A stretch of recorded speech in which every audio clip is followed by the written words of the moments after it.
Good morning students.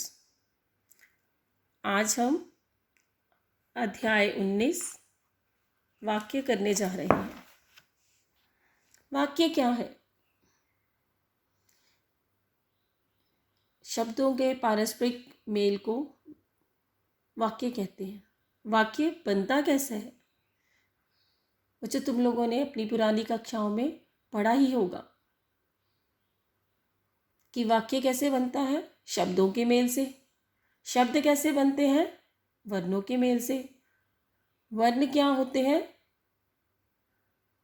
हमारी मौखिक ध्वनियों को जब हम कुछ चिन्हों के द्वारा प्रकट करते हैं तो वो क्या होते हैं? हमारे वर्ण।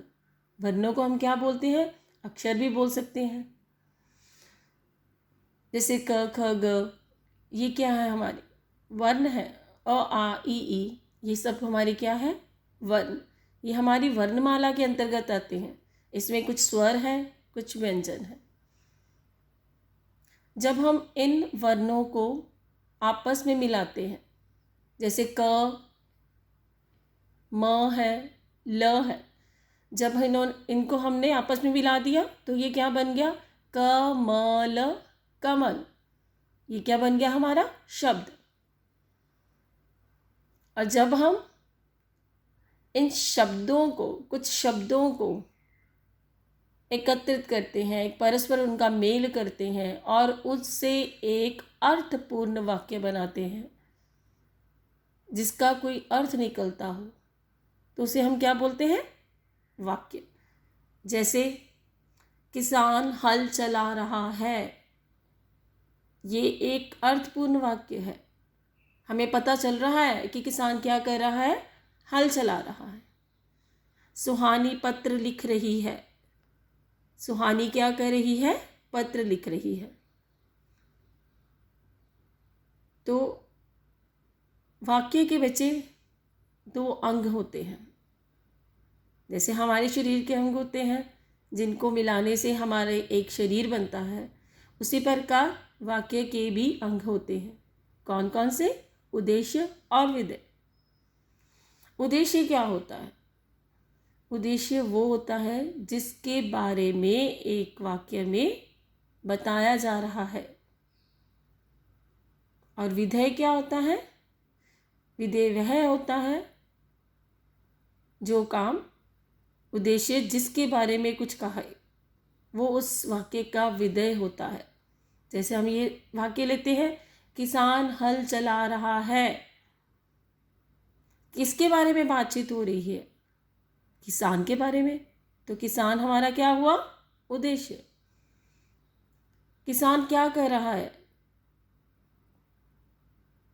उद्देश्य क्या कर रहा है? क्या कह रहा है? उद्देश्य किसान है। किसान क्या कर रहा है? हल चला रहा है। तो हल चला रहा है हमारा क्या हुआ? विधेय। जैसे एक और एग्जाम्पल लेते हैं हम, सुहानी पत्र लिख रही है। किसके बारे में बात हो रही है? सुहानी के बारे में। तो सुहानी क्या हुई? उद्देश्य। और सुहानी क्या काम कर रही है? लिख रही है। तो लिख रही है हमारा क्या हुआ? विधेय। अर्थात उद्देश्य में कर्ता और उसकी विशेषताएं बताने वाला अंश होता है और विधेय में क्रिया तथा कर्म का अंश होता है। अब हम करते हैं कि अर्थ की दृष्टि से वाक्य कितनी प्रकार के होते हैं। बच्चों, अर्थ की दृष्टि से वाक्य 8 प्रकार के होते हैं। कौन कौन से?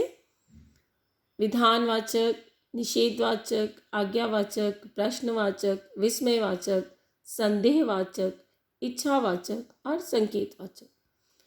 सबसे पहले हम लेते हैं विधानवाचक। इसमें क्रिया का सामान्य कथन होता है। एक सामान्य सी बात की हुई आती है, जैसे किसान हल चला रहा है, एक सामान्य बातचीत है, तो इसे हम क्या बोलते हैं? विधानवाचक। निषेधवाचक, इस वाक्य में बात के ना होने का बोध होता है, ये काम नहीं हो रहा है। इसका उदाहरण क्या है? जैसे रमन टहल नहीं रहा है, वह खेल नहीं रही है।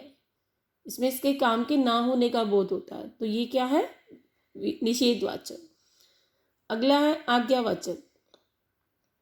जब आप किसी को आज्ञा देते हो, जैसे तुम्हें अपने मित्र से कहा तुम यहाँ से बाहर चले जाओ, या कोई पिता अपने बच्चे से कहता है तुम यहाँ नहीं खेल सकते, तो वह क्या कह रहा है?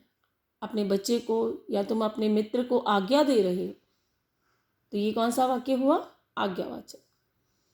आगे है प्रश्नवाचक वाक्य। जब आप किसी से, इस वाक्य में आप किसी से प्रश्न पूछने का बोध होता है, जैसे तुम क्या कर रहे हो, तुम कहाँ जा रहे हो, तो ये कौन सा वाक्य हुआ? प्रश्नवाचक। उसके बाद है विस्मयवाचक वाक्य।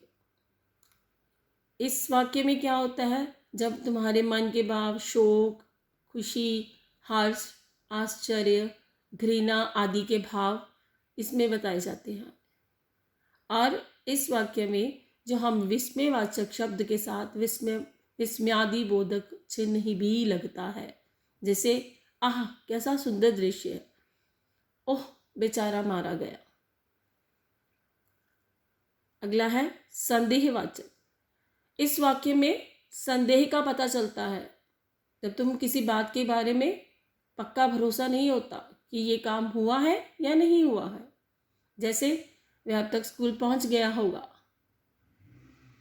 शायद मैं कल बाहर जाऊं, तुम्हें पक्का नहीं है, तुम्हें भरोसा नहीं है कि ये काम होगा कि नहीं, तो इसको हम क्या बोलते हैं? संदेहवाचक। इच्छावाचक।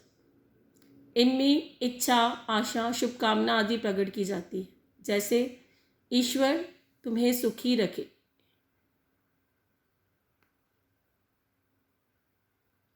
आज तो कोई मुझे मिठाई खिला दो, यानी कि तुम्हारे मन की इच्छा है, इससे तुम्हारे मन की इच्छा का प्रकट कर रहा है। काश मैं पास हो जाऊं, ये भी तुम्हारी इच्छा है। आगे है संकेतवाचक। इसमें एक क्रिया का होना दूसरी क्रिया पे निर्भर करता है। ऐसे वाक्यों में जैसे सूर्य उदय होगा तो अंधकार नष्ट होगा, आज बारिश होगी तो मौसम सुहावना हो जाएगा। अर्थात एक क्रिया का होना दूसरी क्रिया पे निर्भर करता है। सूर्य उदय होगा तो ही अंधकार नष्ट होगा, बारिश होगी तो ही मौसम सुहावना होगा।